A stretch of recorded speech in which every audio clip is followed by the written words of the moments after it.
Adam failed to fulfill two conditions. First, he should have established the foundation of faith by not eating the fruit of the tree of the knowledge of good and evil. Adam would have passed through a time to fulfill his portion of responsibility.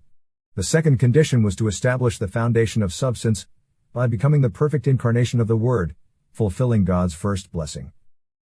Fallen people must first restore the foundation of faith. There are three conditions required for restoring the foundation of faith. First, there must be a central figure.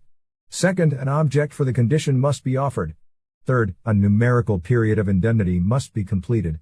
Fallen people must restore their original nature, eliminating original sin through receiving the Messiah. To achieve this, they must first restore the foundation of substance on the basis of having restored the foundation of faith. The following videos will present an overview of the entire course of history since the 2,000 years from Adam to Abraham, the 2,000-year period from Abraham to Jesus, and the 2,000-year period from Jesus' time until today.